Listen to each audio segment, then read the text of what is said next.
This is the Pintang Museum. I've been bouncing back and forth between this one and the Kung Chu Opera Museum, just a ways down there on this alleyway off of Pingjiang. They both have performances today since it's Sunday. I probably enjoyed the Kung Opera more. There was some singing and a band, and this is more like Japanese rakugo, except not comedic, more of a dramatic monologue.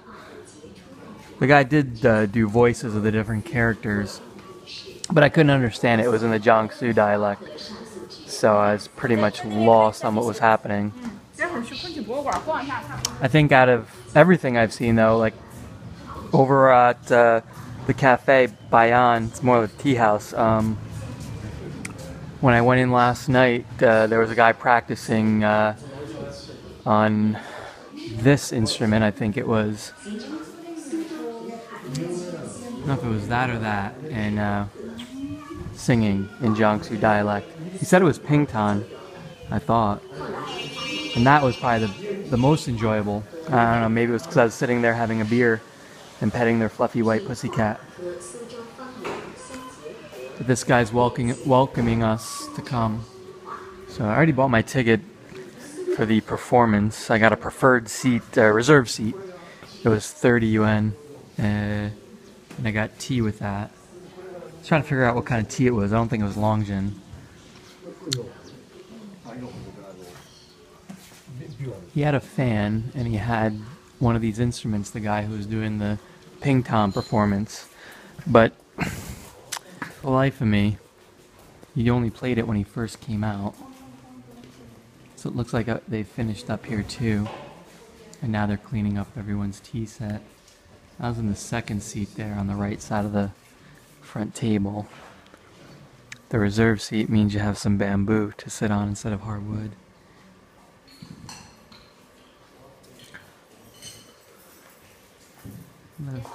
Yeah, it was interesting.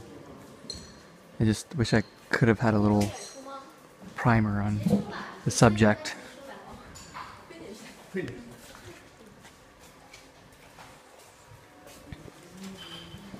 This one started at 1:30, and I stayed till about 1:55. Watch my video of it.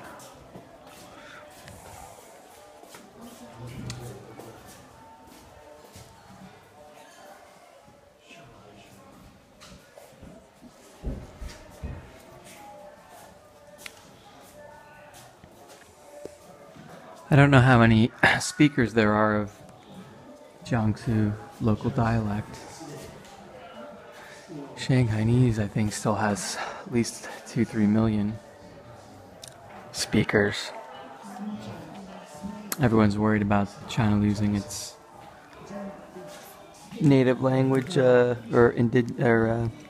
provincial indigenous languages, since the big push is for everyone to have Mandarin as their first language. And then English is a second language, probably.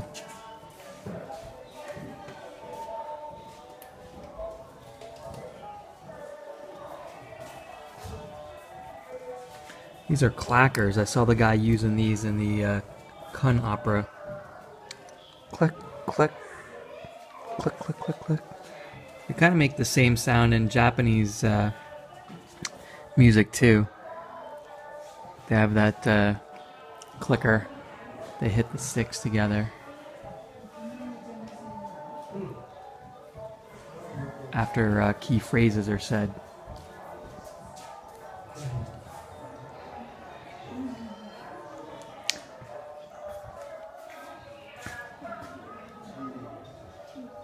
So this guy's playing a little bit, so you could actually see and hear what it sounds like. Let's put the headphones on. This is what it sounded like last night. I don't know if you can hear it if I put it up to it.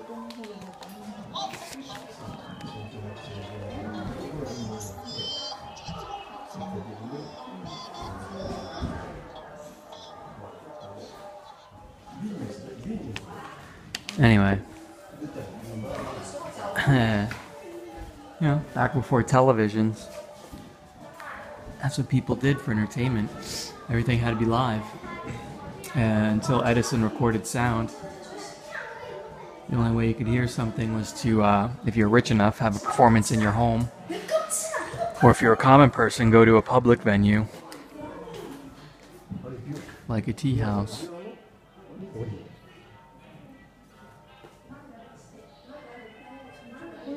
I think that's one of the reasons that a lot of this stuff is so shrill sounding, because people would be talking and there'd be kettles clacking, and so you're competing with sounds. I noticed even when I went to the, Fuzhou Road has a theater in Shanghai, and I saw some Peking theater, Peking opera, and people call out, when their favorite person comes on stage. It's like much more of an interactive experience in East Asian theater. Same thing in Japan. Pretty interactive. People call out the name of their favorite performer. And so there's some more boisterous stuff going on.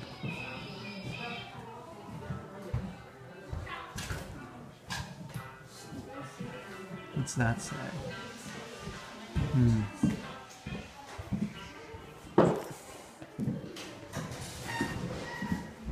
The performance kind of reminded me of rakugo. Rakugo is a style of comedic monologue that's done in Japan. I saw it perform when I went to the Edo Open Air Architectural Museum out in the western suburbs of Tokyo. They had a free performance in one of the houses there. And there's also a museum right next to where I was living in Ugwa-Sudani for one of the more famous rakugo performers. The post-World War II rakugo performer there, the most famous. His museum, I forget his name. His museum was right next to my apartment. And it was a similar experience for me, because I had no idea what was going on. It was just kind of someone doing different voices of a story up on stage. In Japan, it's a little more sparse. The guy's on a little square cushion and he's got a fan and a hand towel. This one, the guy had an instrument and a fan and a teapot, but it's essentially kind of the same thing, like a storyteller doing the different voices that you might hear.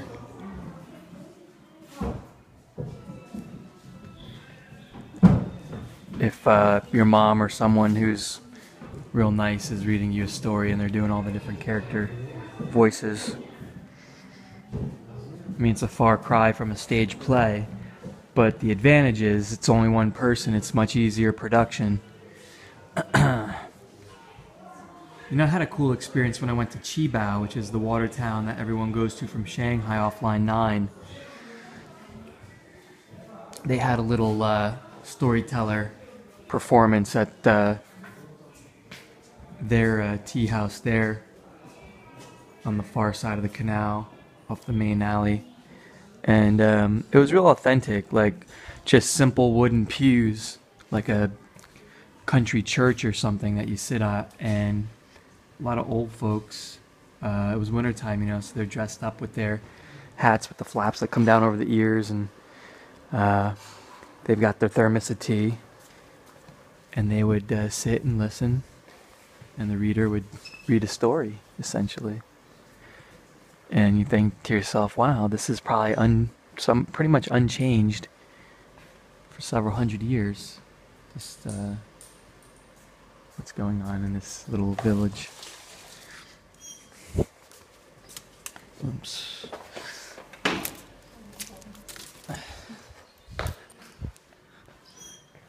I didn't go upstairs yet. Ow! These things are sharp. Let's see how I get upstairs.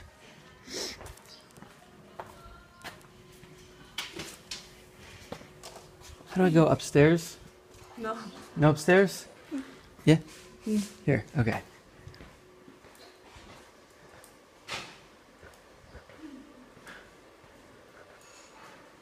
That's a nice stage, and these lanterns are pretty cool.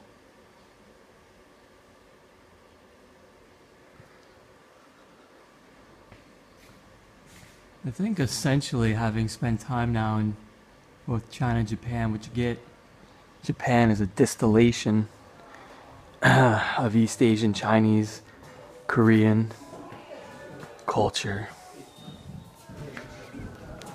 I haven't gone to Seoul yet, but I'll spend the entire month of October there. And I'll be in Beijing for the entire month of September.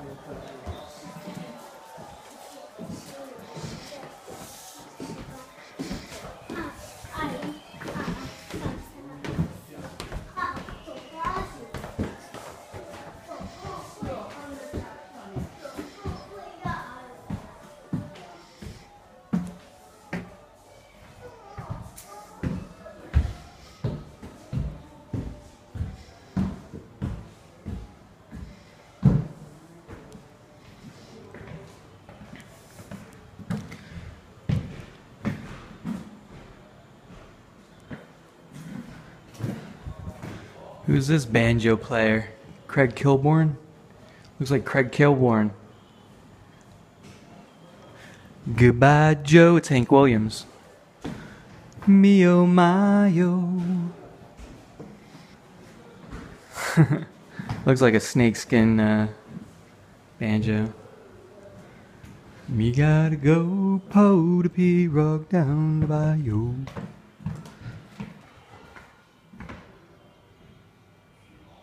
It can be like overwhelming to visit something and say, wow, there's a whole culture and I have zero perspective on it. I mean, zero, you know.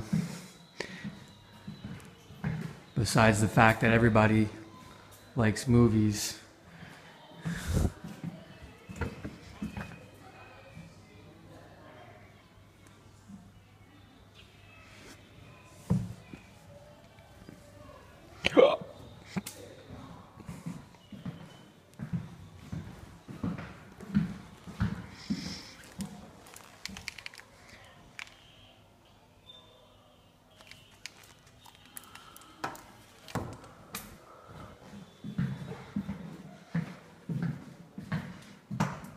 You know, when they first had movies come around to Asia, at least in Japan, I went to the movie museum there, and it said that they actually had an announcer who would come out and explain how the equipment worked and then what the plot was. And sometimes the speakers, at least at first, for the first decade or so of films being shown in theaters, the announcers were more popular than the actors. And then, of course, actors' close-ups start to become popular. And the actors start to... There's a generation of actors that start to become very popular in Japan. They actually had to have, a lot of the owners had to show the film for the first, 15 minutes and then go collect money from people if they wanted to see the rest of it, because they didn't understand. So new. China, I don't so much know the history. I know that Shanghai had a production golden age of film that kind of was interrupted by the World War in the mid to late 1930s. In Japan attacked Shanghai 37, and then after the war, between 45 and 49, there might have been like one notable movie made. It mentioned in the Lonely Planet, but most of it's like pretty old stuff. And now everything's out of Beijing for movies. Crouching Tiger, Hidden Dragon was excellent. I mean, there's a lot of good Chinese movies out.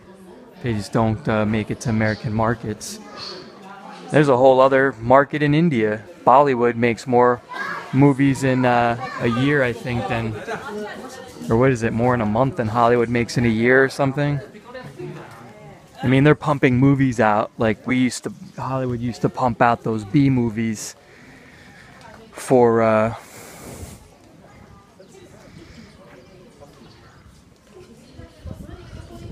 filler, kind of. I think they do the same thing in Bollywood. B-level productions. Here's a rickshaw. Wonder what year the rickshaw got to this area of China. I think rickshaws came around Meiji, which is 1868-9. Japan. It's a Japanese invention. And I know 1874 they were in Bangkok because I saw a bronze statue like that over in the Asiatique Mall. It's where the Japanese had their army depot and they captured Bangkok. A lot of samurai had to become rickshaw pullers after the Meiji Restoration. They got rid of the feudal system, the Bakufu, so they were out of a job. So I wanted to walk back here and see if the woman who rents out the audio guides for the Kun Opera Museum is here, because they were wrapping up the performance in my last video and she wasn't around.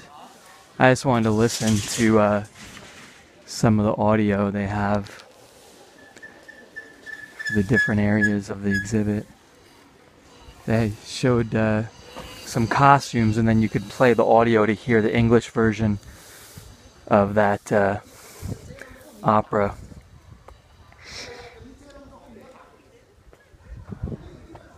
And since the performance I watched was all in, I'm assuming the Jiangsu dialect, but maybe it was Mandarin. Hello. Do you have an audio guide? Yeah? Time? Too late. Ah, yeah, okay.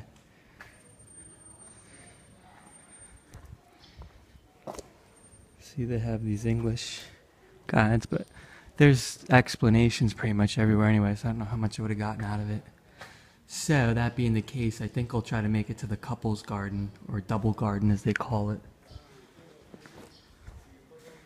It's only 4 o'clock, and I think it's a small garden, so I can probably do it. Usually open till about 5:30.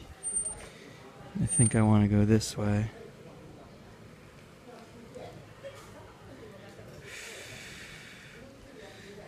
Let me try to do it.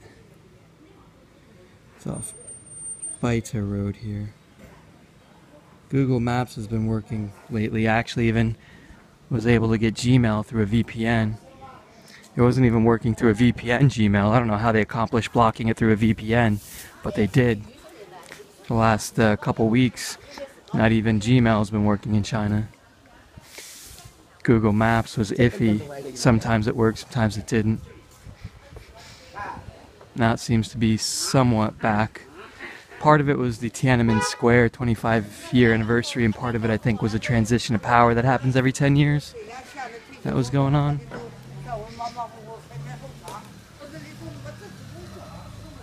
This area here is the Pintang historic block, and it includes the main thoroughfare of Pintang Road here, which runs along a canal.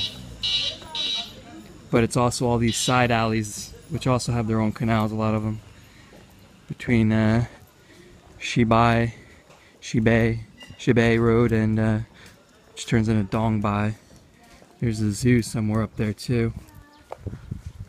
It's supposed to be iffy weather next several days. You know, I thought I would need more time in Suzhou originally than in Hangzhou, but I kind of wish I spent another few days in Hangzhou, and as it was, I shortened my visit to Suzhou to give myself an extra few days in Hangzhou. So, you know, Hangzhou's got mountains and there's so much more to see with all its little poetic, you know, scenes around the lake. Oh shit, a black cat crossed my path. Now I'm in trouble. I gotta pluck out an eyebrow real quick.